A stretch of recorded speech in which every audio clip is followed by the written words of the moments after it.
네, 오늘 시작의 주 이슈와 수급 흐름을 정리해서 전략 세워보는 시간이죠. 7층 투자전략실 시작하겠습니다. 오늘은 이건희 주식투자 이건희 대표, 업사이클 리서치 유창희 본부장, 파이낸셜 리서치 박 철순 대표 나오셨습니다. 안녕하십니까? 성투. 네, 이제 안경 벗고 우리 시장 이야기로 들어가 보겠습니다. 오늘 이 대형 수급을 업고 양시장은 상승을 보였습니다. 특히 전기전자 업종으로 좀 외국인의 순매수가 강하게 들어와 주기도 했는데요.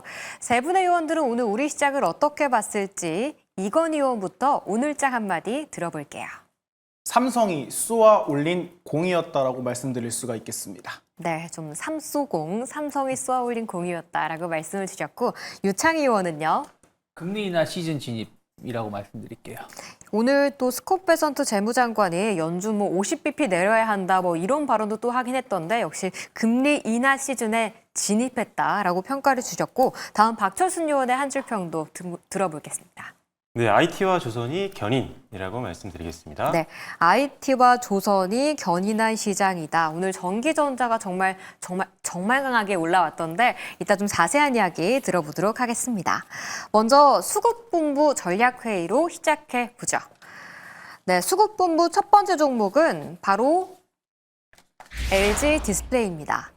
오늘 시작에 좀 주인공이기도 했죠. 미국 국제무역위원회가 중국 BOE의 OLED 패널 수입을 약 15년간 금지하겠다고 발표했습니다. 국내 디스플레이 업체들은 반사이익을 보게 될 것이란 전망에 일제히 환호했고요. 그 무겁던 LG 디스플레이가 22%의 급등을 보였습니다. 외국인의 매수세도 좀 14거래일째 들어와주고 있는 상태인데요.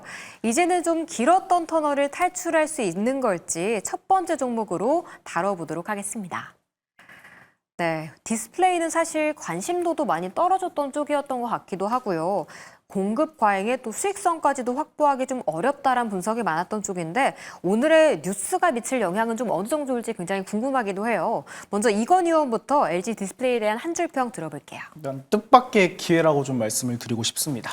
네, 좀 뜻밖의 기회가 찾아왔다. 이를 좀 잘 잡아야 할 텐데 말입니다. 다음 유창희 의원은요. 투영 땡큐. 네.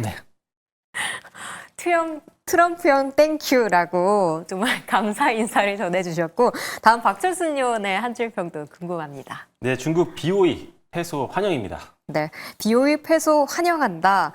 유창희 의원이 좀 이렇게 늘어질 법한 수요일에 벌써 웃음을 하나 좀 주면서 시작을 해주신 것 같아요. 감사합니다. 트럼프형 땡큐. 역시 트럼프 덕분에 좀 LG 디스플레이도 힘을 얻게 된 것 같은데 네. 디스플레이 업체들 전반적으로 좀 힘 받을 수 있을까요? 좀 봐야 되긴 합니다. 근데 어쨌든 이제 꼭 트럼프가 결정한 건 아니지만 지금 이제 이 결론이 내용이 뭐냐면 BOE하고 삼성 디스플레이하고 계속 지금 공방전을 벌여주고 있었죠. 근데 이제 오늘 삼성 디스플레이에 손을 들어준 겁니다. 확정 판결을 난 건 아니지만 11월에 거의 이거 뒤집힐 가능성 거의 없다 라고 얘기가 나오고 있고 그러면서 내용은 14년 4개월 동안 BOE가 미국에 제품을 팔 수 없도록 판결을 내린 것이죠. 그렇다면 아무래도 이제 우리나라 기업들이 조금은 더 그 매출처가 늘어날 수 있다는 어떤 기대감들이 오늘 LG 디스플레이 쪽으로 해가지고의 어떤 강한 수급이 들어온 것이 아닌가 생각을 좀 하고 있어요. 일단은 가장 이제 기대감을 가져가는 건 애플인 것 같아요. 지금 애플에 이제 공급하고 있는 기업이 삼성, LG, BOE인데 삼성이 50% 가점을 넘어가고 있고요. 그 다음에 이제 BOE하고 LG 디스플레이가 절반씩 좀 가져가고 있습니다. 근데 이제 BOE가 이게 내용이 좀 더 봐야 될 것 같은데. 세트 업체를 통해서 공급은 가능하다라는 얘기도 나오고 있습니다만 어쨌든 애플 입장에서는 지금 이제 미국에서 생산 라인을 조금 늘리려고 하고 있는 부분들이고 그러면 예를 들어서 이제 중국이라든지 인도에서 만들어서 가져오는 물량은 어쩔 수 없겠지만 미국 내에서 만드는 제품에 대해서는 BOE 제품을 쓸 수가 없다라는 것이죠. 네. 그러면 이제 LG라든지 삼성을 쓸 가능성이 높지 않을까 판단하고 있습니다. 근데 애플 자체가 어느 한쪽에 독점적으로 물량을 주기보다는 좀 경쟁을 시키기 위해서 BOE 물량을 조금 절반이라든지 이렇게 나눠준다면 아무래도 LG 디스플레이 점유율이 좀 높아질 수밖에 없겠죠. 사실 예전에는 LG 디스플레이가 BOE에 애플에 엄청나게 공급을 했었는데 이게 OLED로 넘어가면서 사실은 이제 그 점유율이 많이 빼앗겼거든요. 근데 이 부분을 조금 개선시킬 수 있는 부분이 있다 보니까 오늘 LG 디스플레이가 올라왔다 생각을 좀 하고 있어요. 근데 아까 말씀드린 것처럼 사실은 삼성하고 BOE의 어떤 그 소송전에서 삼성 디스플레이가 이겼는데 오히려 반사이익을 LG 디스플레이가 누릴 수 있다면서 올라온 거기 때문에 네. 이게 오늘과 같은 상승이 좀 더 이어질지 여부는 봐야 되고 앞으로의 점유율이 추이를 봐야 되는데 이게 뭐 내일 당장 결론 나는 게 아니고 빨라야 내년 한 2분기나 돼야지 그 추이를 확인할 수 있기 때문에 조금은 흐름을 좀 지켜보자라는 말씀드리고 싶습니다. 네. 이게 사실 삼성 디스플레이가 상장돼 있었다면이라는 좀 생각이 들기도 한 흐름이기도 한데 조금 더 시간을 두고 지켜보시는 게 좋을 것 같습니다. 다음 이건희 의원께서는 좀 그래도 뜻밖의 기회를 잡았다라고 긍정적인 평가를 주셨어요. 네. 활용할 수 있을까요? 일단은 시장에서 거래 대금으로 지금 좀 보답을 한 것 같아요. 근 3년 동안 지금 주가가 계속해서 흘러내렸는데 오늘 어떻게 보면 역사적인 이런 거래 대금을 통해서 그동안 주저앉았던 주식을 한 단계 좀 레벨업을 시키면서 이러한 좀 어떻게 보면 돌파구를 마련할 만한 이러한 기회를 좀 가진 것이 아닐까 이렇게 좀 판단을 하고 있습니다. 일단은 BOE가 중국에서 지금 OLED 패널 시장 점유율 2등이거든요. 자, 그런데 지금 미국 쪽에서 이러한 예비 판결이 나왔을 때 뭐 마케팅, 영업 그냥 전부 다 중단이 되는 거라 생각을 합니다. 자, 그 관점으로 봤을 때 당연히 만약에 이것이 계속해서 분위기가 지속이 된다고 한다면 연간 수십억 달러 규모의 이러한 시장 공백이 생기는 거거든요. 자, 그렇다면 당연히 이쪽으로 좀 국내 기업들이 좀 수혜를 볼 만한 가능성이 있다라고 좀 판단을 하고 있고요. 일단 LG 디스플레이 같은 경우는 대형 OLED 시장 독점 지위를 좀 공고할 만한 기회가 있지 않을까 생각을 하고 있습니다. 일단 OLED TV 자체가 LG전자가 점유율이 거의 한 절반에 육박을 하고요. 삼성전자가 한 30% 정도 지금 점유율을 파일을 좀 가져가는 것으로 알고 있는데 일단 OLED 재료라는 것 자체가 어떻게 보면 기술적인 측면에서 사실상 새로운 지금 시장에 이런 거래 대금으로 보답을 받은 상황이기 때문에 제가 봤을 때는 충분히 지금 연기금도 마찬가지고 외국인도 대금이 크게 들어왔기 때문에 주가를 좀 올린 다음에 그 구간에서 횡보하는 모습이 있지 않을까. 그리고 이렇게 거래대가 많이 들어왔을 때는 또 순식간에 차익 시장 물량을 던지기에는 다소 무리가 있다고 봅니다. 뭐 기간도 여유가 좀 더 있고요. 따라서 뭐 단기적으로 상승은 조금 더 나올 것 같다라는 게 좀 개인적인 생각이다라고 말씀을 드리겠습니다. 그리고 중국이 항상 견제가 될 수밖에 없는 게 저가 공세잖아요. 네. 이러한 좀 상황이 발생을 했을 때 일단은 가격 경쟁 압박 감소로 지금 수익성도 충분히 개선이 기대가 되지 않을까. 시장에서는 이러한 부분을 좀 주목을 해보면서 전 주가가 단기간에 추가적인 상승이 나올 것 같다라고 말씀을 드리도록 하겠습니다. 하나 더 궁금한 게요, 의원님.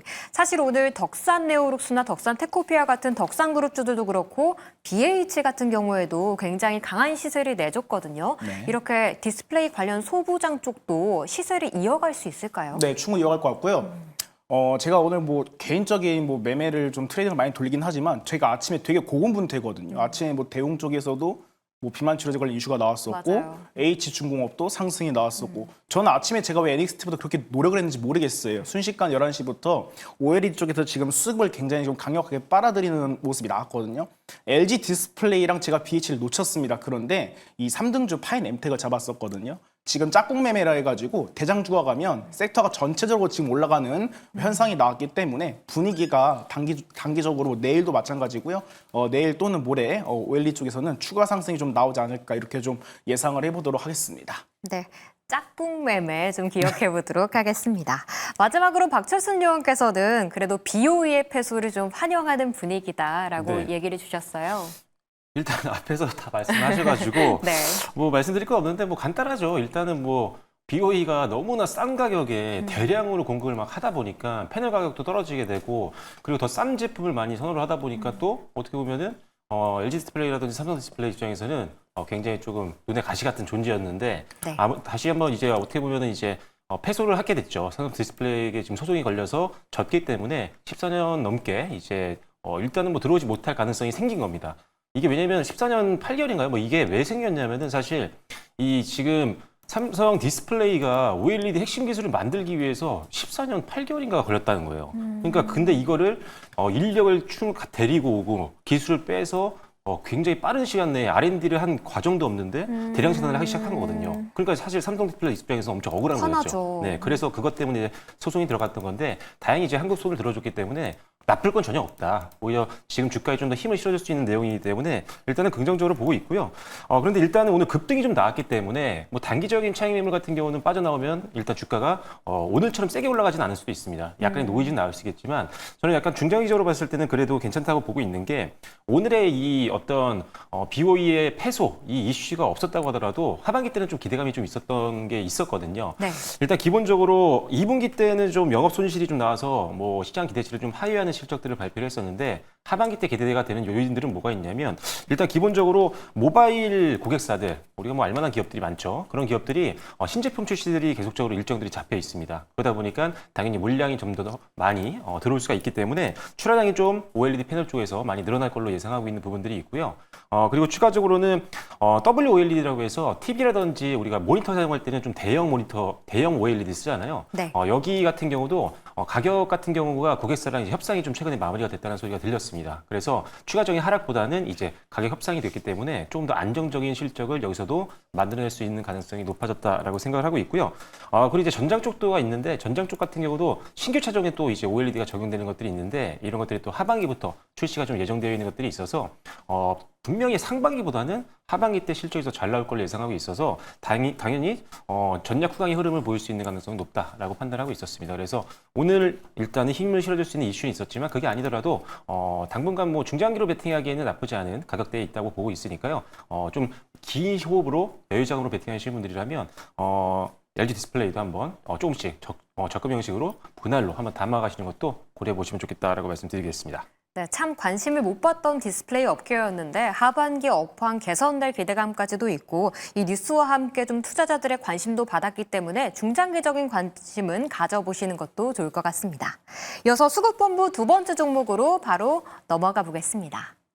네, 두 번째 종목은 ISC입니다. 반도체 테스트에 쓰이는 러버 소켓 분야 글로벌 1위 회사로 잘 알려져 있죠. 필라델피아 반도체 지수도 살아났고 우리 반도체 투톱도 강세를 보인 가운데 오늘 ISC로 외국인과 기관의 동반 순매수가 강하게 들어와줬습니다. 10%의 급등을 하면서 소후장내 좀 존재감을 일깨워주기도 했는데요. 전략은 어떻게 세워봐야 할지 세 분의 평가 들어보겠습니다. 네, 오늘 디스플레이도 그렇고 반도체까지 좀 전기전자로 확실히 좀 러브콜이 들어온 모습이었습니다. ISC도 그에 반응한 것 같은데 이건 의원은 오늘 ISC의 분위기 어떻게 보셨습니까? 달릴 말에 올라탔으면 좋겠다라고 좀 생각을 하고 있습니다. 달려갈 말에 미리 좀 올라타자라는 평가를 주셨고 유창희 의원은요? 네, 뭐 일단은 직전 고지를 향해서 갔으면 좋겠습니다. 그렇죠. 요즘 소보장주들 하나둘씩 좀 신고가 찍는 종목들도 나타나고 있더라고요. ISC도 직전 고지를 향해서 가자라고 주셨고 박철순 의원도 한마디 들어볼게요. 네, 주문이 몰려온다입니다. 뭔가 하려다 지금 마신 것 같은데. 오나 하려다가 네. 온다입니다. 네, 주문이 몰려온다. 잠시 후에 들어보도록 하고 먼저 이건희 의원부터 이야기 시작해 볼게요. 네. 달릴 말에 올라타자. 일단은 최대 주주가 지금 SKC잖아요. 좀 상황을 좀 살펴보니까 SKC가 인수한 시점이 2023년 시즌쯤입니다. 근데 이 회사가 이때 당시에 영업이익이 한 100억 조금 넘어가는 그런 금액대 있었어요. 그런데 작년에 448억 원을 좀 기록을 했고요. 올해 같은 경우는 시장에서 예상하는 이런 컨센서스가 영업이익이 한 500억 중반대 정도로 지금 예상을 하고 있더라고요. 자, 그렇다면 SKC에 인수된 이후에 영업이익이 4배 이상 증가했다라는 거는 충분한 시너지가 있다라는 것이 어떻게 보면 증명하고 있는 것 같고요. 또 앞으로 향후에도 영업이익이 지속적으로 이어질수록 자, 주가에 대한 평가는 더욱더 부각될 가능성이 높다라고 보고 있습니다. 자, 무엇보다도 좀 의미가 있는 거는 지금 SKC가 지금 경영 참여를 한 기업들 15개가 있거든요. 이 중에서 다 적자인데 유일하게 지금 ISC가 흑자를 기록하고 있습니다. 그 부분을 좀 주목하시면 될 것 같고 그렇다면 SK그룹 계열의 이러한 관련 한화중 회사인데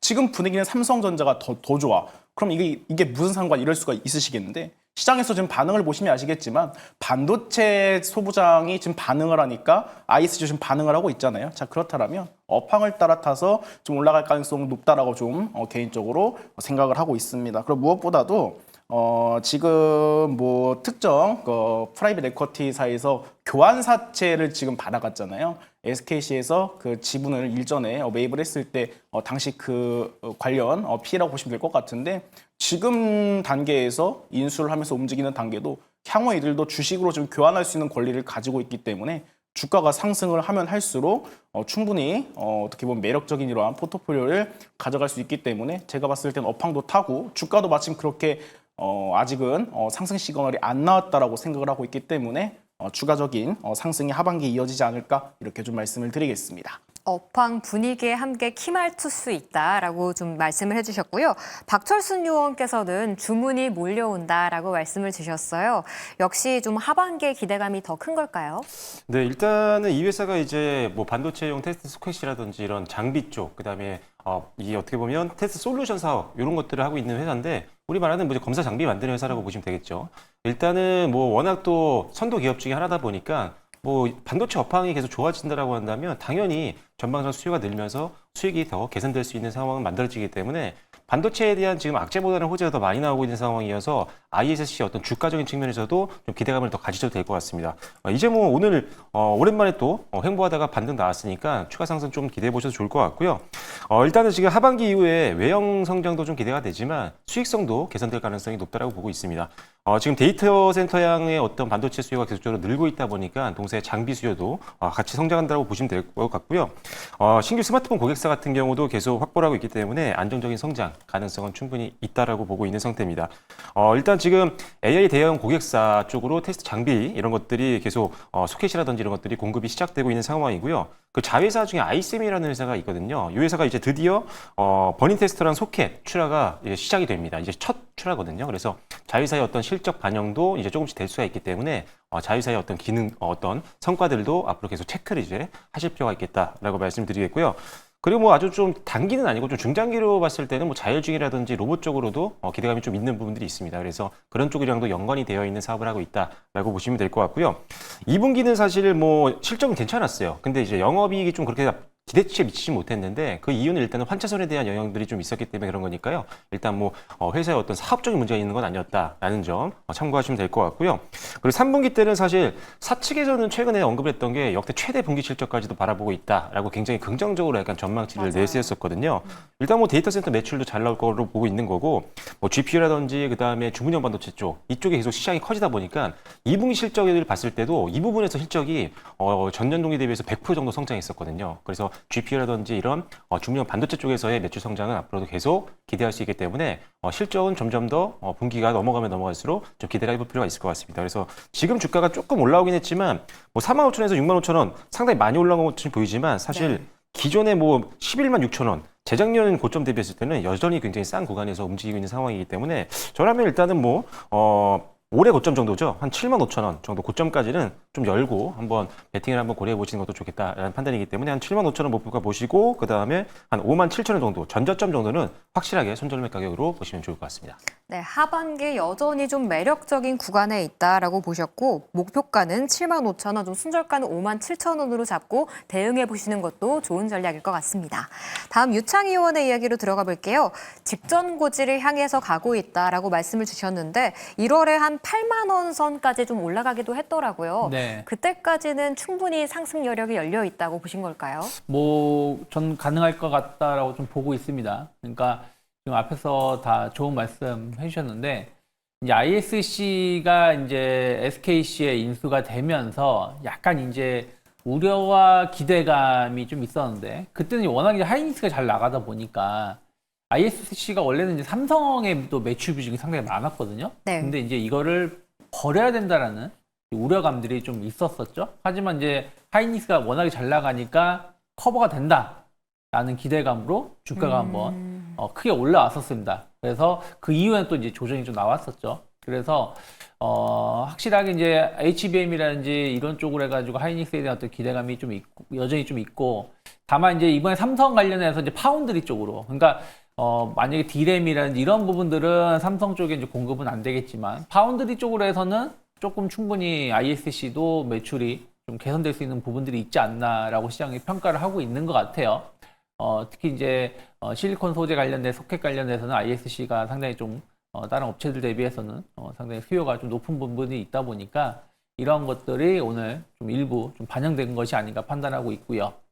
그리고 또 이제 우리 ISC 하면 사실은 유리기판이었죠. 그러니까 유리기판이 시장이 개화가 된다라면 제일 높은 기술력을 갖고 있는 게 지금 뭐 SKC 쪽으로 시장에서 주목을 하고 있는 것이고, 그러면 이제 그 자회사가 ISC이기 때문에 관련돼서 매출이 나오지 않겠느냐. 그래서 뭐 연초에는 젠스왕이 나 계약하고 왔어야 했는데 그 전에 만난 사람이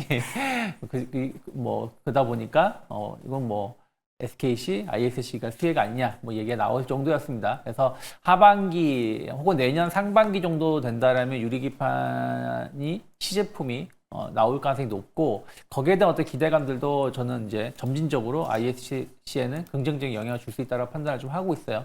그래서 지금 이제 사실은 이제 바닥을 다지면서 횡보하다가 오늘 좀 10% 올라왔거든요. 네. 물론 이제 아직은 이제 최근 2달 사이 고점을 돌파한 건 아니지만 삼성전자도 7만 원을 지켜주면서 오히려 추가 상승을 하려고 하고 있고, 하이닉스도 순간적으로 25만 5천 원 정도가 밀렸지만 다시 27만 원을 빠르게 맞아요. 회복하고 있는 걸 본다라면 충분히 반도체 소부장 쪽으로도 최근에 분위기가 계속 8월은 더 이어질 가능성이 높다. 그러면 저는 한 7만 5천 원, 8만 원까지는 추가 상승을 뭐 8월이 아니라고 하더라도 9월, 뭐 10월까지 기대해 볼 수 있지 않을까 판단하고 있습니다. 네, 테스트 소켓뿐만 아니라 뭐 파운드리, 유리기판 관련 모멘텀도 받아갈 수 있기 때문에 8월은 조금 더 즐겨도 되겠다라고 좀 분석을 해주셨는데요.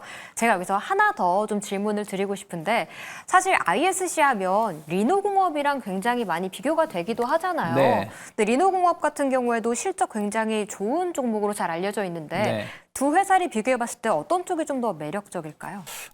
리노공업도 최근에 흐름은 나쁘지 않습니다. 좀 우상향 기조를 보여주고 있는데 중요한 건 현재가 중요한 것 같아요. 그러니까 최근 한 달, 두 달만 본다라면 리노공업은 오히려 주가가 하락을 한 상황에서 오르지 못하고 있는 네. 것이고, ISC 같은 경우는 어쨌든 반대로 상승을 더 하려고 하고 있는 분위기다 보니까 지금은 좀 가는 쪽에 좀 집중하는 게 맞지 않나 판단을 좀 하고 있습니다. 네, 리노공업도 역시 좋은 회사이긴 하지만 지금 시장에 좀 관심을 받고 있는 종목에 또 관심 가져보자는 의견 들어봤습니다. 네, 이어서 이슈 본부 종목으로 넘어가 보시죠. 네, 오늘 이슈가 있었던 종목 하면 바로 펩트론이겠죠. 매크로도 좀 바이오 쪽에 유리하게 조성되고 있고요. 여기에다 비만약 시장의 규모가 훨씬 더 커질 것이라 전망이 나오며 비만 치료제 관련주들 초강세를 보였습니다. 그중 펩트론 같은 경우에는 일라이리와의 본계약이 임박했다는 전망까지 좀 더해지면서 오늘 12% 급등, 코스닥 시가총액 3위 자리에 등극하기도 했는데요. 이 추세 어디까지 이어질 수 있을지 세 분과 이야기 나눠보겠습니다. 펩트론 진짜 대단한 것 같아요. 최근에 그 자금 조달도 오히려 사실 악재로 받아들일 수 있는데 호재로 받아들여 버리는 것 같더라고요. 먼저 이건희 의원은 펩트론 어떻게 평가하십니까? 저는 그릇이 작나 봐요. 조금 솔직히 좀 부담스럽다라고 말씀드리고 싶습니다. 오늘의 급등 조금은 부담스럽다라고 한 줄 평 주셨고, 다음 유창희 의원은요? 네, 시총 3위 그 이상을 향해 가고 싶다라고 말씀드리고 싶습니다. 그 이상을 향해 가고 싶다. 1, 2위 비켜. 마지막으로 박철순 의원의 한 줄 평도 들어볼게요. 네, 이제는 대장주. 그런데 저도 사실 좀 동의하는 게 조금 무섭긴 합니다. 이제는 네. 대장주이긴 하지만 마음 한켠에 살짝 불안함은 있다라고 좀 이야기를 주셨네요. 이제는 대장주, 불안함은 뭘까요? 가격이죠, 뭐. 음. 네, 일단은 뭐 지금 펩트론 같은 경우가 뭐 시총이 어마어마하게 올랐죠. 네. 지금 뭐 제약바이오 섹터 내에서도 제약바이오 이제 코스피 종목까지 해서도 한 4, 5위권 안에 있는 상황이고요. 코스닥에서 지금 3위권까지 올라온 상황이니까 이거 굉장합니다. 지금 사실 뭐 실적으로 뭐 가는 종목은 아니다 보니까 뭐 실적을 볼 필요는 그렇게 없다고 보지만 일단 적자가 추적되어 있는데 이렇게까지 오르는 이유가 도대체 뭐냐? 이 회사 갖고 있는 뭐 기술력에 대한 어떤 기대감들이 있고 이 기술력을 바탕으로 해서 우리가 이름만 들으면 알만한 빅파마들과 계약이 체결될 가능성이 높아지고 있다 보니까 시장에서 계속적으로 관심도가 높아지고 있는 거고 비만 치료제 관련된 테마도 워낙 또 강하다 보니까 그게 워낙 시장이 크잖아요. 그러다 보니까 그 부분 때문에 올라가고 있는 상황이긴 합니다. 일단은 지금 일라일리와 이제 본계약 체결에 대한 어떤 기대감이 최근 들어서 계속 올라가고 있다 보니까 여기에 맞춰서 주가도 계속 우상향 흐름들을 보여주고 있는데요. 이 일라일리의 블록버스터 비만 치료제죠. 터제파타이드의 1, 2열 지속형 주사제 개발이라든지 생산에 대한 본계약 체결 가능성이 최근에 점점 더 강화가 되고 있는 상황입니다. 이게 왜 그러냐면은 작년 이제 10월 달에 일라일리와 계약을 체결했거든요. 네. 이 내용이 뭐였냐면 플랫폼 기술 평가 계약이었는데 이게 지금 한 14개월간 유효하다고 합니다. 그래서 이게 끝나는 기간을 고려해 본다고 하면 올해 하반기라든지 2026년도 내년 상반기에는 본계약이 체결되지 않을까 이런 기대감이 좀 있는 상황이다 보니까 뭐 이제 사실 뭐 시간 빨리 가니까요. 이제 연말 다가 금방 옵니다. 또 이제 아무리 더워도 금방 또 연말 오다 보니까 주식은 또 선반영되는 그런 관점들이 있어서 이런 것들이 벌써 부각이 되고 있는 상황이고요. 워낙 이게 이 블록버스터급 이제 약물이다 보니까 이거에 대한 어떤 기대감은 당연히 커질 수밖에 없는 그런 상황이라고 보시면 됩니다. 그래서 앞서도 뭐 유상증자 이런 거 얘기하셨는데 이것도 마찬가지예요. 오히려 이게 이제 본계약 체결을 앞두고 나서 이거를 자금을 확보해서 투자를 하려고 하는 거 아니냐, 뭐 생산 시설을 확보하거나 이런 게 아니냐라는 어떤 시장에서의 어떤 맞아요. 추정도 있거든요. 그래서 그런 것들 때문에 더 기대감이 높아지고 있다고 보시면 되고요. 그리고 이제 루프원이라는 이제 또 치료제를 또 이제 개발을 했는데 이게 지금 국내 식약처 품목 허가를 최근에 획득을 했습니다. 이게 뭐냐면 사실 이게 일본의 다케다 제약의 루프틴이라고 하는 제네릭 제품이에요. 이 제품의 제네릭인데 이 회사의 이 루프원을 개발하면서 우리가 주목을 해야 되는 거는 자체 기술력, 자체 생산력, 그다음에 임상 역량만으로 어떻게 보면은 상업화에 성공한 국내 유일한 케이스입니다. 그러다 보니까 역시나 이 기술에 대해서도 상당히 지금 시장에서 관심도가 높아질 수밖에 없는 그런 상황이고 이제 이 판매를 통해서 또 실적까지 나온다라고 한다면 이 상용화가 된다라고 하면 또 이건 또 다르게 또 우리가 또 실적까지도 좋아질 수 있는 어떤 내용들이기 때문에 이 루펀에 대한 어떤 기술력 그리고 이 허가에 대한 부분들 이것들도 최근에 급등으로 이어진 어떤 요인 중에 하나였다 이렇게 보시면 될 것 같습니다.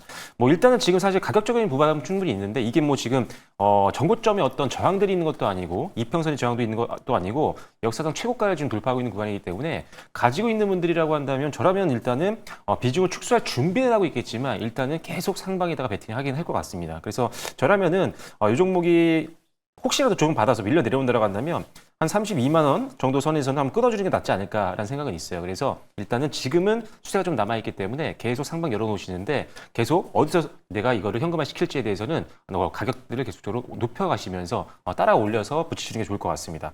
그리고 신규 접근하시는 분들은 이게 아무래도 급등이 나왔기 때문에 빠르게 또 차익률 나오면은 급락이 나올 수도 있거든요. 그렇기 때문에 변동성을 감안한다면 확실하게 장중에 대응할 수 있는 로스까지 걸어 놓으시거나 이런 식으로 확실한 손절매가 가능하신 분들만 단기 트레이딩 관점에서 접근하시면 좋겠다라는 판단입니다. 보유자분들의 영역이다라고 저는 좀 생각이 들긴 했는데 보유하고 계신 분들은 상방을 조금 더 열어두시되 본인만의 기준을 갖고 익절선을 꼭 체크하시는 게 중요할 것 같습니다. 다음 유창희 의원은 그래도 시총 3위 그 이상을 향해라고 주셨는데 사실 제가 방금 화면을 보다 보니까 영업 적자인 회사더라고요. 이게 아무래도 그 성장 모멘텀을 먹고 가는 회사이다 보니까 아직은 적자인 것 같은데 그래도 적자인데 시총 1, 2위로 올라갈 수 있을까요? 뭐 에코프로 BM은 아, 이번에 뭐 흑자가 나오긴 했지만 그쵸. 적자 아니었나요? 네. 그러니까 물론 이제 특히 바이오 산업이라는 특성이 좀 있다 보니까 지금 제품이 없잖아요. 약을 네. 개발하고 있는 상황이다 보니까 좀 적자인 건 맞습니다만은 그렇다고 해서 회사가 문제가 있다라고 말하기에는 조금 아니지 않나 판단하고 있습니다. 물론 이제 사실은 뭐 펩트론이 시총 2위, 1위로 가기는 쉽진 않다라고 판단하고 있어요. 에코프로 BM하고 거의 한 60, 70% 시총 차이가 나고 뭐 알테오젠 같은 경우는 24조입니다, 시총이. 근데 지금 펩트론은 8조이기 때문에 3배 이상 차이가 나기 때문에 당장은 힘들지만 또 누가 모르는 것이죠. 시장이라는 건 또 계속 변화가 그쵸. 있는 거니까요. 요즘에 이제 계속 그 뉴스라든지 신문 보시면 비만 치료제에 대해서 계속 열풍인 것 같아요. 맞아요. 네, 또 용량도 좀 줄인다고 그러기도 하고 또 어디 가면 뭐 저는 뭐 그런 건 모르지만 날씬하셔서 관심이 없는 건가요? 아니요, 관심이 많은데 그 마진 분들 얘기를 들어보니까 어플로 조회가 나는데 서 어디가 싸다. 오. 그리고 뭐 어디가 좀 편하게 맞았을 때 뭐 그런 게 있다고 하더라고요. 네. 그럴 정도로 상당히 시장에서는 생각했었던 것 이상으로 수요가 좀 잘 나오고 있는 것 같습니다. 그리고 그분들 얘기를 들어보면 다만 이제 불편한 거는 매주 가서 맞아야 된다고 하더라고요. 근데 어쨌든 이제 펩트론이라든지 우리나라 기업들이 지금 다 준비하고 있는 게 약물 지속 기간을 좀 늘리는 거잖아요. 그래서 네. 그런 부분들에 대해서 어쨌든 펩트론이 좀 더 앞서가고 있다는 부분들. 그리고 앞서가고 있다는 게 제일 중요한 거는 시장을 선점할 수 있다는 것이죠. 그쵸. 후발주자보다 먼저 제품을 출시하고 해야지 시장을 선점하게 되면 후발주자들은 제품을 만들어도 팔 데가 없을 수 있기 때문이죠. 그래서 그런 부분들이 매력으로 작용하면서 주가가 올라왔습니다. 앞에서 말씀하신 것처럼 전립선암, 성저수증 치료제 관련돼서 품목 허가도 긍정적이고요. 사실 주가는 좀 부담스러운 건 사실이에요.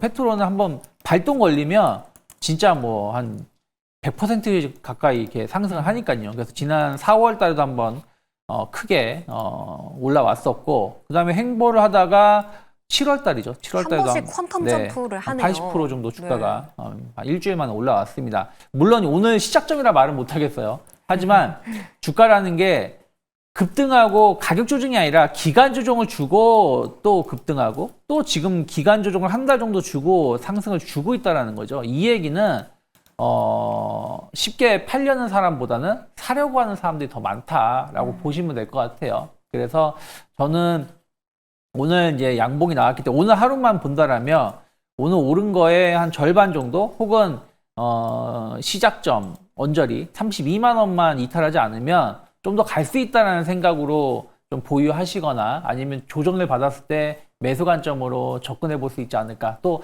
제가 오늘 서두에도 말씀드렸지만 금리 인하 시즌에 이제 들어가는 거 아니겠습니까? 9월부터 하반기 그 미국 같은 경우는 네. 우리나라는 뭐 이번 달도 가능하다 생각하고 있는데 금리 인하에 대한 기대감은 또 바이오주의 힘을 맞아요. 또 실어줄 수 있지 않나 판단하고 있습니다. 네, 32만 원 선 이탈 여부가 중요할 것 같습니다.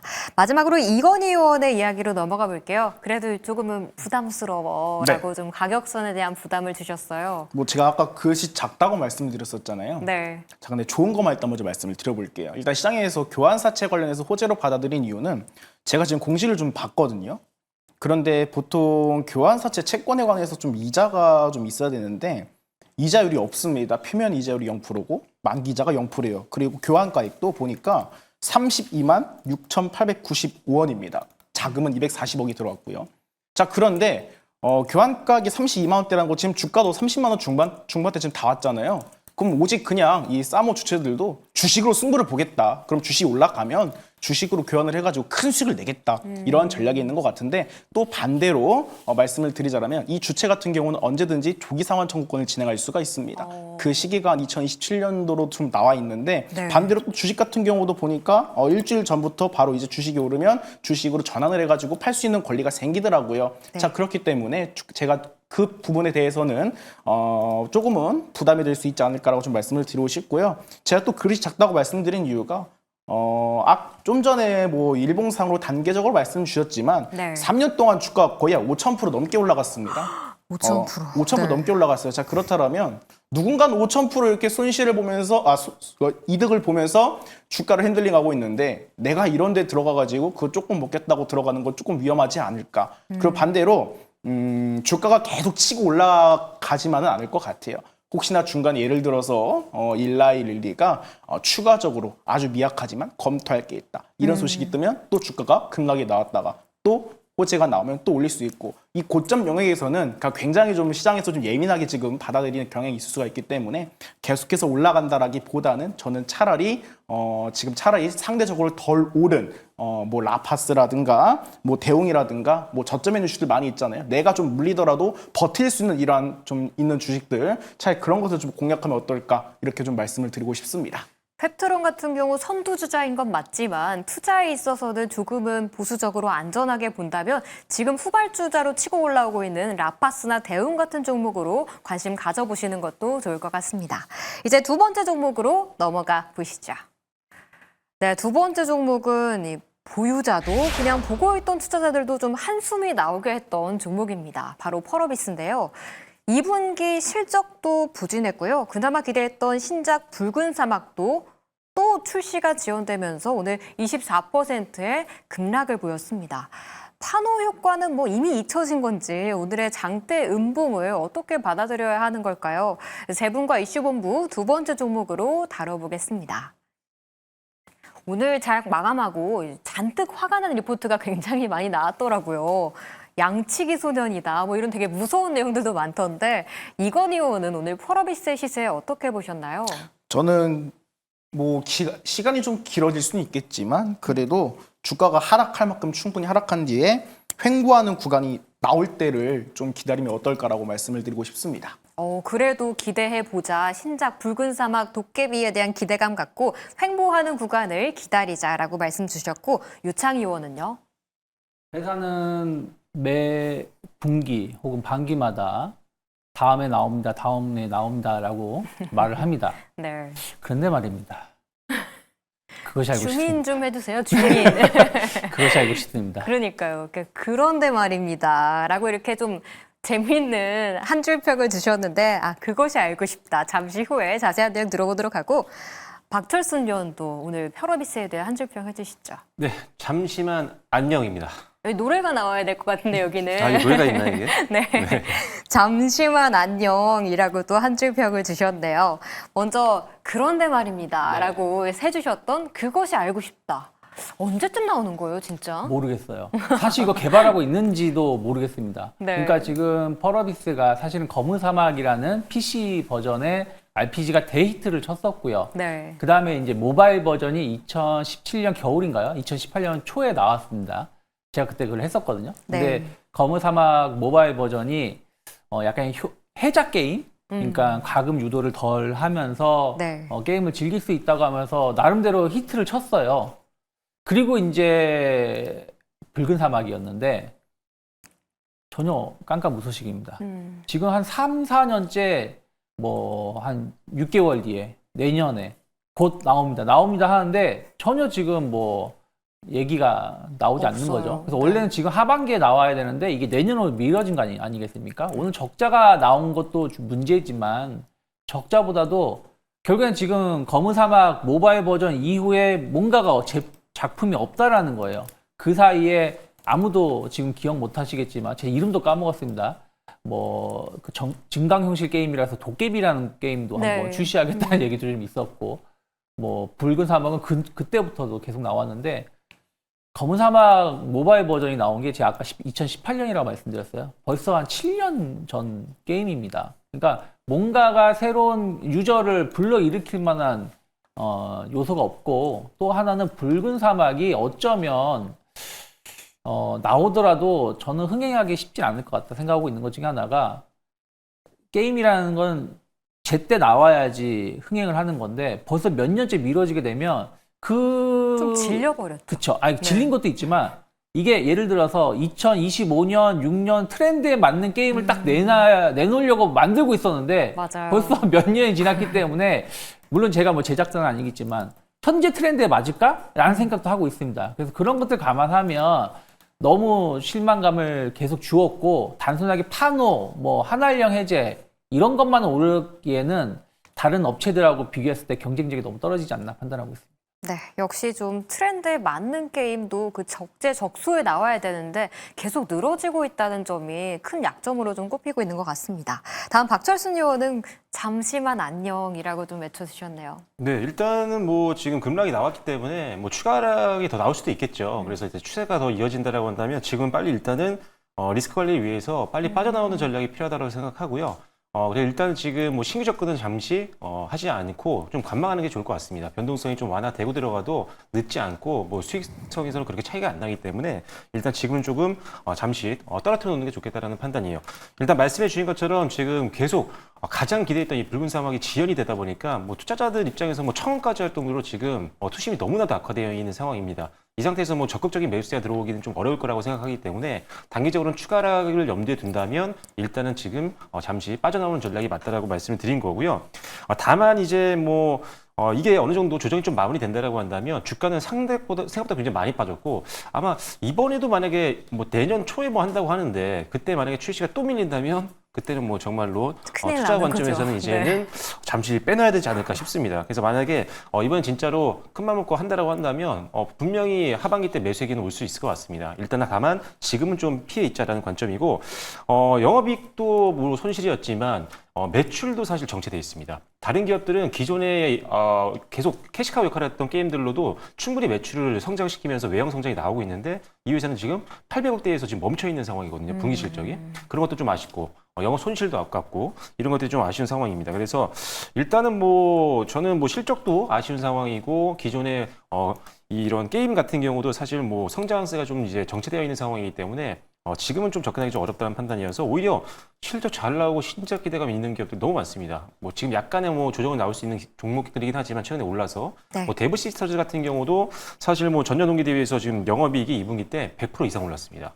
NC소프트 같은 경우도 70%대 영업이익이 올랐거든요. 맞아요. 자, 실적도 잘 나오고 신작 모멘텀도 있습니다. 데브 시스터즈 같은 경우는 오픈 스매시가 이제 10월 달 정도에 출시가 예정될 거라고 올해 상반기부터 얘기했었거든요. 네. 이 회사는 밀리지 않겠죠. 일단 그래서 기대감이 있는 상황이고요. 그 다음에 NC소프트 같은 경우도 이제 아이온2가 11월 달에 출시가 되어 있잖아요. 대작이다 네. 보니까 이 두 회사 실적도 좋은데 신작 기대감이 있다. 그리고 지연에 대한 리스크가 상대적으로 적다. 그렇다면 저라면 당연히 투자자 입장에서는 신규 투자 관점에서는 펄어비스보다 이쪽으로 수급이 더 갈 확률이 높기 때문에 오히려 잠시만 일단 안녕하시고 일단은 좀 더 안정적이고 시장 모멘텀이 좀 확실한 종목군으로 교체 매매하는 걸 한번 고려해 보시면 좋을 것 같습니다. 역시 게임은 신작이 제일 중요한데 그 신작 일정이 얼른 좀 구체화된 회사들로만 좀 관심 가져보시는 것도 좋을 것 같습니다. 이건희 의원은 그래도 뭐 앞에 얘기는 다 제쳐놓고 횡보하는 구간이 나온다면 그땐 또 매수 기회다라고 이야기를 주셨어요. 네. 일단 앞에서 워낙 설명을 다 잘해주셔가지고 저는 일단 자료 화면을 보면서 좀 말씀을 드리도록 하겠습니다. 일단은 지금 화면을 보시면 2024년 12월 13일 붉은 사막 2025년 4분기 출시 발표 기사가 떠 있습니다. 그런데 이 네. 기사를 보시면 요날 주가가 14%가 빠졌어요. 그리고 주가가 빠진 다음에 여기서 10%더 빼고요. 더 뺀 네. 다음에 횡보하다가 차츰차츰 또 나온다라는 기대감 때문에 1분기쯤부터 해가지고 주가 좀 많이 올려놨죠. 자, 그런데 여기서 또 횡보하다가 또 주가를 밀었어요. 네. 같은 기사였잖아요. 자, 그렇다면 이제 요 구간이 제가 봤을 때는 개인적으로 지지선 라인을 좀 형성하지 않을까 이렇게 좀 생각을 하고 있습니다. 지금이 아니라 통상적으로 투자 심리를 더 꺾어놔야 됩니다. 아직 충격은 덜한 것 같고요. 물량을 탈탈탈 다 뱉을 때까지 더 빼다가 특정 구간 항상 지지하는 구간이 나오거든요. 여기서 어떤 패턴이 나오냐? 외국인과 기관들의 슬금슬금 이 물량들을 모아가는 흐름들이 나올 수가 있어요. 네. 붉은 사막 자체가 어떻게 보면 지금 투자 심리가 꺾였다라고는 하지만 펄 어비스라는 회사에 대한 이러한 이미지를 생각했을 때에는 뭐 크게는 아니지만 바닥권에서는 충분히 우리가 20% 30% 올라갈 수 있는 힘은 나올 타점이 나올 그런 구간이 있을 거라 생각을 하고 있습니다. 따라서 솔직한 말씀드리면 지금 어떻게 손실 중인 분들 지금도 주가 40% 50% 올라가야 원금 회복이거든요. 더 네. 빠지면 더 올라야 되고요. 그러면 바닥에서 주울 수 있는 그러한 기회가 한번 나오지 않을까. 그러한 관점에서 주가 충분히 빠지고 다지면서 횡보하는 구간을 기다리자라고 말씀드리겠습니다. 네, 조금은 횡보하는 구간을 기다려보자는 전략까지 들어봤습니다. 이렇게 오늘자 종목들 4가지 살펴봤고요. 내일은 어떤 전략으로 임해야 할지 내일장 전략 세워보겠습니다. 먼저 이건희 의원은 사실 오늘은 좀 삼성이 쏘아올린 공이었다라고 설명을 해주셨는데 내일은 좀 어떤 전략이 필요할까요? 저는 계속 말씀드리고 있습니다. 주도주 위주 트레이딩을 하셔야 된다라고 말씀을 드리고 싶습니다. 내일도 주도주 위주로 보자. 그럼 반도체 전자전기일까요? 네, 왜냐하면 지난주에 엔터가 그렇게 잘 갔잖아요. 네. 제가 이렇게 말씀드렸던 것 같아요. 엔터는 주도주가 아니다. 맞아요. 그 2차 전지랑 전해액을 보라고 말씀드렸는데 2차 전지 전해액이 지금 시장을 계속 장악을 하고 있죠. 그 다음 오늘 새로운 섹터가 나왔어요. 시장에서 신선한 먹거리가 나왔기 때문에 내일도 저 같은 경우는 주도주 위주로 트레이딩을 하시거나 아니면 어렵다 하시면 그냥 현금막 벌려놓으시는 게 좋을 것 같아요. 지금 뭐 국제 정세도 마찬가지고 여러분들 굉장히 좀 소외감을 느끼실 수가 있는데 여러분들이 그 유명하다고 하는 트레이더들도 그 지난달에 장이 좋았음에도 수억 원을 날린 사람도 있고요. 오히려 네. 지금 굉장히 좀 매매 타점을 잘못 잡으면 어려운 시장이기 때문에 주도주 위주로 트레이딩을 하거나 아니면 아예 그냥 시장에서 잠시 안정화될 때까지 현금을 확보하시거나 저는 그러한 전략으로 가셨으면 좋겠다라고 말씀드리겠습니다. 네, 알겠습니다. 다음 유창희 의원의 내일장 전략도 들어볼게요. 내일 사실 마지막 거래일이기도 하잖아요. 네. 어떤 전략을 세워야 할까요? 외국인을 믿고 가자라고 말씀드리고 싶어요. 어쨌든 시장은 계속 답보 상태이지만 또 꾸준히 오르는 기업도 있는데 그런 기업들은 더 외국인이 매수하고 있다고 보고 있어요. 그래서 외국인 수급을 믿고 좀 시장을 긍정적으로 계속 좀 바라보시면서 목요일 마무리하시면 좋지 않을까 판단하고 있습니다. 네, 오늘 선물과 현물에 둘 다 외국인 수급이 들어왔기 때문에 외국인이 매수하는 종목들 위주로 좀 관심 가져보시는 것도 좋을 것 같네요. 다음 박철순 의원은 내일장 전략 전해주시죠. 네, 기존 주도주를 계속 주목하시면 좋을 것 같고요. 추가적으로 일단 개별 리스크 나온 기업들은 빠르게 좀 빠져나오는 매도 전략이 좀 필요할 것 같습니다. 일단 뭐 지금 반도체라든지 뭐 2차전지라든지 조선이라든지 뭐 계속적으로 뭐 좋은 흐름들입니다. 이 종목들이 중간에 변동성은 있어도 계속적으로 순환매가 돌면서 계속 올랐다 내렸다를 반복하고 있는 상황이고 상대적으로 타 섹터에 대비 훨씬 강하거든요. 그래서 가격적으로만 너무 부담이 없는 종목이라면 이 주도주 섹터 내에서 좀 더 저렴한 종목들을 갈아타는 것도 고려해 보시면 좋을 것 같은데요.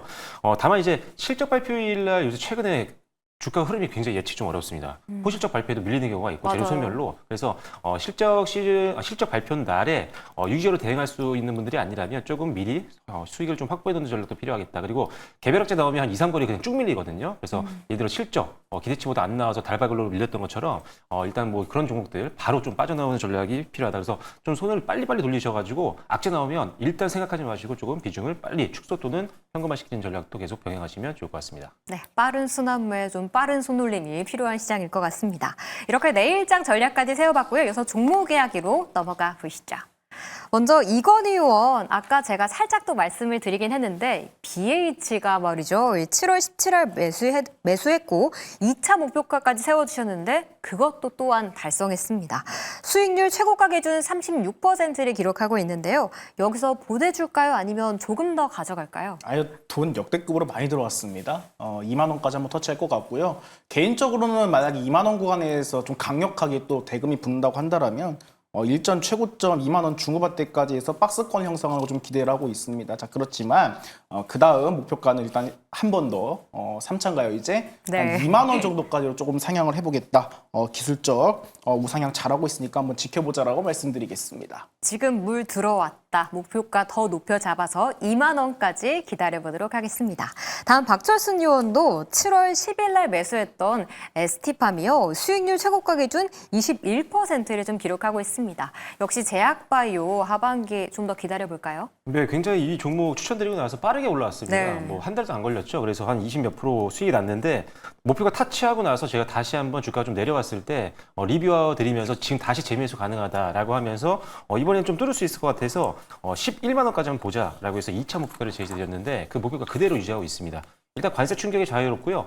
일단 기본적으로 수주 잔고가 너무 많습니다. 역대급이고 상반기도 좋았지만 하반기에 또 계속 수주가 이어지고 있는 상황이기 때문에 실적에 대한 기대감은 그 어느 기업보다 높은 그런 상황이다라고 보시면 될 것 같고요. 하반기 때 FDA 승인 기대감이 2개가 있고요. 그다음에 임상 2A상 하나, 그다음에 3상 2개나 있습니다. 하반기 때 아주 그냥 주가를 들어 올릴 만한 어떤 제약바이오의 가장 기본적인 이 임상 이슈도 많이 있기 때문에 그리고 FDA 허가가 있기 때문에 한번 기대감 가지시면 좋을 것 같습니다. 실적도 좋고 좋은 기업이니까요. 11만 원까지 한번 지켜보시면 좋을 것 같습니다.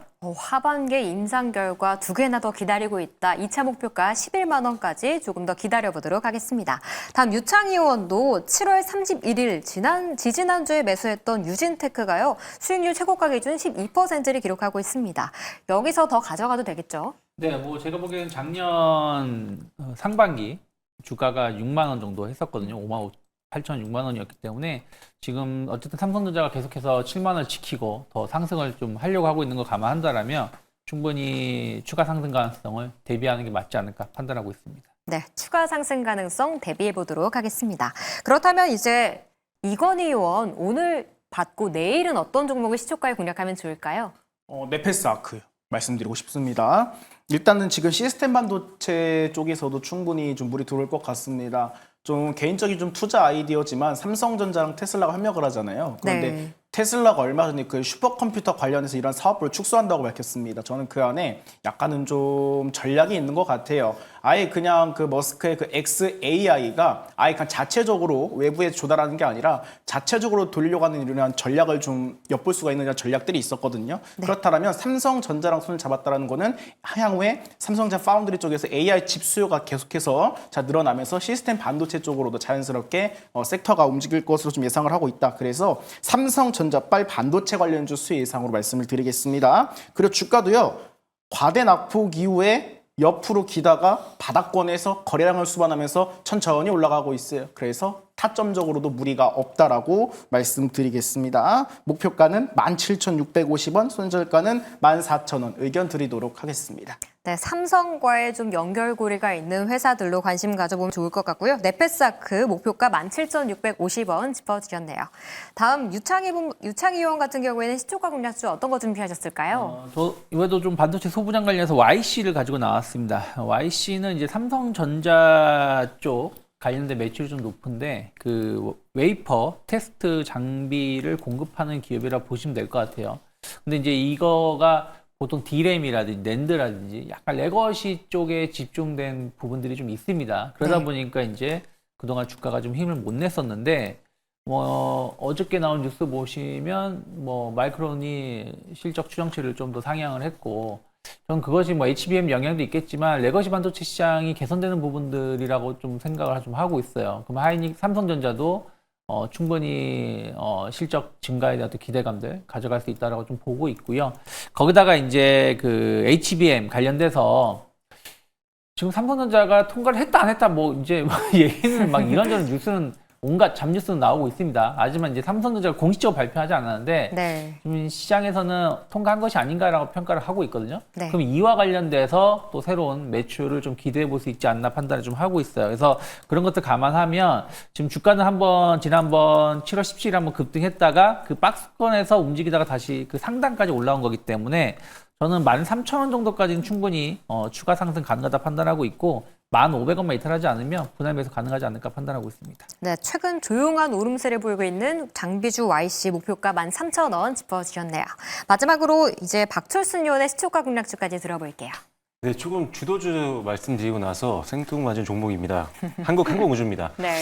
사실 최근에 이제 지난달 말까지 봤을 때 하나 에어로스페이스라든지 세티아이라든지 아니면은 한국항공우주 모두 다 항상 비슷한 흐름을 보였는데 아주 좋은 위치까지 올라갔습니다. 네. 상승세가 가장 강했던 그런 종목 중에 하나였는데 이 모두 다 이제 우주항공 관련된 사업을 하고 있는 기업이죠. 근데 최근에 이 회사들이 지난달 말부터 시작해서 어느 정도 조정을 받고 전저점 영역까지 내려온 상태에서 오늘 같은 경우 밑꼬리 길게 달았습니다. 세 맞아요. 종목 모두 다요. 네. 그래서 지금 구간이라면 일단은 한번 또 되돌림이 나오면서 전고점 한번 도달을 좀 시도를 하지 않을까라는 기대감이 갖고 나왔고요. 실적에 대한 기대감이 다 있는 종목들이다 보니까 저는 사실 방금 말씀드린 세트레가이와 하나에어로스페이스 같이 오늘 말씀드리는 한국항공우주를 묶어서 좀 보시면 좋겠다라고 말씀드리겠습니다. 일단은 항공산업과 방산사업들 모두 다 잘 되고 있는 상황이고요. 수주잔고가 굉장히 많이 쌓여 있는 기업입니다. 지금 2분기 때도 신규 수주가 3조 넘게 들어왔었는데 2분기까지 누적으로 봤을 때 지금 수주잔고가 26조가 넘습니다. 그러면 지금 일감으로 치면은 6년치가 넘어가는 거거든요. 그만큼 안정적인 실적을 이미 가지고 있는 회사다 보니까 같은 우주항공 테마라든지 방산 테마가 있을 때는 가장 먼저 봐야 되는 안정성을 확보하기 위해서 가장 먼저 봐야 되는 종목이라고 보시면 될 것 같습니다. 일단은 미국 시장 진출 기대감도 계속적으로 살아나고 있는 그런 상황이기 때문에 이 부분이 또 한번 주가를 끌어올릴 수 있는 요인이 될 것 같아서 일단은 실적도 괜찮고 실적 성장도 계속 이어질 것 같고 그다음에 주가도 지금 어느 정도 내려왔기 때문에 반등을 기대해 볼 수 있는 전저점 영역이어서 한번 분할로 한번 접근해 보시면 좋겠다라는 판단이어서 오늘 가지고 나왔습니다. 일단은 지금 현재가 충분히 매수 가능한 구간이라고 생각하고요. 일단은 목표가는요. 전 고점 정도 보도록 하겠습니다. 10만 원으로 보도록 하겠고요. 손절 라인은 8만 원으로 제시해 드리도록 하겠습니다. 네, 방산주보 내러티브는 너무 좋기 때문에 조정 이후 추가 상승 가능하다. 한국항공우주 목표가 10만 원 기억하겠습니다. 오늘 세 분과 전략 세워봤는데요. 세 분은 여기서 보내드릴게요. 오늘 말씀 감사합니다.